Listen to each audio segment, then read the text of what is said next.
Yeah, so let's talk a little bit about the cravings for sweets women have often in the perimenopause and the gain of abdominal weight. Yeah. Because this is something women really suffer, I think. Yeah. Yeah. So this I talk about it in both I do talk about this in my perimenopause book for sure. And then I wrote a whole other book about this, my metabolism book. So um with the a very common hormonal condition, and it is a condition, it's not, is what I mentioned earlier, insulin resistance. So one of the features of it, so it's kind of like pre-diabetes, but it's honestly not. It's different. I mean, because blood sugar can be normal or it can be even low with insulin resistance at times. It's not synonymous with high blood sugar. One of the main features, almost how it's defined really with insulin resistance, is a reduced ability to access body fat and burn body fat for energy, and this Yeah, increased reliance on carbohydrates and sugar for energy, which is not our normal state. That's actually not what the human body is supposed to be doing. yeah, So it's quite an abnormal situation to be. I mean, there's different drivers of that, increased sugar cravings, but some of it is from this insulin resistance. yeah, So yeah, yeah, it's reversed. The thing about it, it's so two things about it. It's new in our modern world. This is one of the modern factors, right? This is like, and it's not people's, okay, there's a few things about it. It's new. It's not people's fault. My whole third book is all about this. It is not people's fault. The scientists know this, that something has gone very wrong with the food supply. A combination of the food supply, by supply, I mean like the food environment, like the food we're all exposed to and grow up with, and um, including, which I mean, to give one little detail, like including probably vegetable oil or omega-6 or linoleic acid. I don't know um, yeah, what word you would use there, but yeah, there's something going on with that I think is impairing insulin health or insulin sensitivity on the population level. But and that's new in our diet in the last kind of 50 or 60 years. So in the yeah, without obviously we could spend a whole hour just talking about what's gone wrong with metabolic health. It's not people's fault. A lot has gone wrong. But the third thing to say about insulin resistance is it is reversible. It you can like it. There is a way out of it, and it's not. So just to kind of position, if perimenopause will worsen insulin resistance, it doesn't cause it though. So what it's more that the world we live in is causing insulin resistance in everybody to some extent. okay, Estrogen shelters women from that to some degree. So young women are somewhat sheltered from it, although young women can still get insulin resistance, as we see with polycystic ovary syndrome. But when with the in the later phases of perimenopause, when estrogen does finally start to drop away, we lose that kind of superpower, that metabolic superpower, and we do get quite a dramatic redistribution of body fat from the hips and bum, which is actually a really good anti-inflammatory, very healthy type of fat, to around like inside the abdomen. And that is there's different drivers of that. I'll just point out that testosterone will increase that. So women, there is this kind of relatively high testosterone that women go through with perimenopause, or especially if they're on any kind of progestin that is testosterone like, that will be even more so. And that is all associated with insulin resistance. And so, I mean, just to say again, just to circle back, like our ancestors and the Hadza in Tanzania, like they don't have insulin resistance, right? Like, so that was not, so the fact that perimenopause would increase the risk of insulin resistance was traditionally not a concern. Does that make sense? Right? Like yeah, it's yeah, really, absolutely.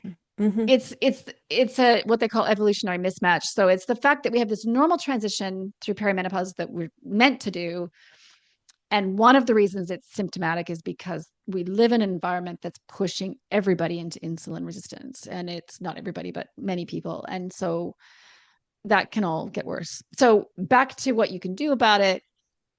I mean, this is actually my third book, which, as you say, maybe we'll get together next year and talk about that when that one Yeah, comes out. definitely. Yes, we Yeah, do the but next interview, but a little bit you can tell. yeah, so it's there's the takeaway for that is there's not one size fits all. I mean, it would be so nice if there was one diet that worked perfectly for every person, then we would all know about it because that would clearly be the diet.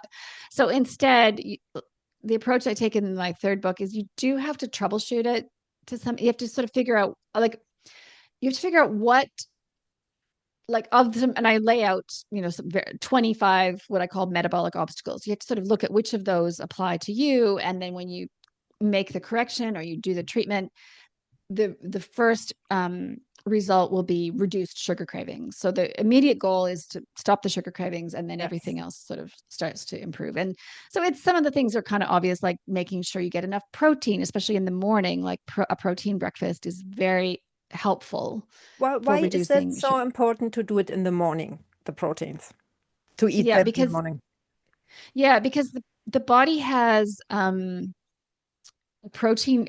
Actually, protein is our main appetite. So there will be every day the brain, by body I mean like the brain, the regulatory part of the brain, is kind of waiting. It's like scanning, did we get enough protein today? Like if not, we just need to keep eating. So there's been science to show that until humans get enough protein, they'll just keep eating everything, including sugar. Like, so just you just feel hungry all the time. But so in that sense, protein is an appetite suppressant, which is in a good way. It's giving your body what it needs.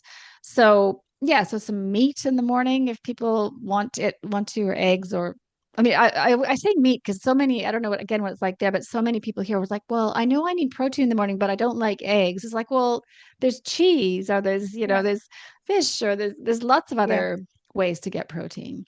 Yeah. Um, and, and also just other examples like magnesium again can be very helpful. I think magnesium, its beneficial impacts for metabolic health is a big part of why it helps with perimenopausal symptoms, I think, including the hot flushes and the hot, because some of the neurological symptoms, like we talked about earlier, the hot flashes are also linked to metabolic health. And that's because of some research that shows when estrogen drops, um, one of the things that happens is it's to do with insulin resistance, and it's to do with the fact that the brain can't get enough energy. It's called a brain energy crisis. So it's, yeah. So again, if you can just help the brain get all the energy it needs from your own body fat, then you're not going to have as many like cognitive symptoms or, yeah. Yeah. So I read a lot about taurine in your book. Yeah. Yeah. So what is that and when would you use it? Yeah, well, I think so. What happened is in Australia, where I did most of my clinical work, it was very popular. We had these um, like probably 5 or 6 different brands of magnesium powder that come with taurine, the amino acid taurine, like together, like combined. So because they combine well, because they both calm the nervous system, and they both support good insulin health or good metabolic health. I think those are the two main reasons they're often combined. Yeah, so taurine is an amino acid that you get from animal foods primarily. It's quite unique amongst amino acids because it's not involved in protein manufacture in the body. Instead, it actually seems to act as a neurotransmitter. It also supports the various aspects of metabolic health, including mitochondria, if people know what, the little powerhouses in the cell. So taurine, I think again, from an evolutionary perspective, I think we historically and prehistorically would have eaten quite a lot of taurine, and so our body is expecting to have it. So and also I've just found it clinically it can move I say move the needle. Like it can help with symptoms like hot flushes. It can help with sleep. It can help with migraines. We haven't even really talked about migraines, but increased migraine frequency is another common perimenopause symptom. So there's a whole section about migraines in my perimenopause book. Yeah. Yeah. So w when would it be the case that you would suggest that women need hormones? So they need to take Yes, hormones. Yes. right. So this is a big question. Yes, and again, yeah. Yeah. So one thing I would say, like at probably, and again, there's always going to be the preface is women have to always talk to the doctor about their individual situation because some women can't take hormones regardless if there's a history of breast cancer or something the doctor may decide. I mean, every case is going to be individual, but I mean, I guess categorically need I mean, a special case would be early menopause, like premature menopause, primary ovarian insufficiency, um, also surgical menopause. So the ovaries removed Yes. would be a strong case for taking body identical estrogen, progesterone, and testosterone because testosterone in the case of ovaries being removed. And this is just because this really illustrates that normally the ovaries keep producing quite a lot of hormone actually even after menopause, not enough to like have a menstrual cycle or anything like that, but they still keep producing hormones. So this is where, like, yes, women who don't have their ovaries for whatever reason, medically reason, that would be a case. And then I think beyond that, women who have very strong symptoms that haven't responded to some of the things I've talked about, there's certainly a justification for taking estrogen therapy together with natural progesterone, I would say. And then also the other really clear indication would be if there's a problem with bones.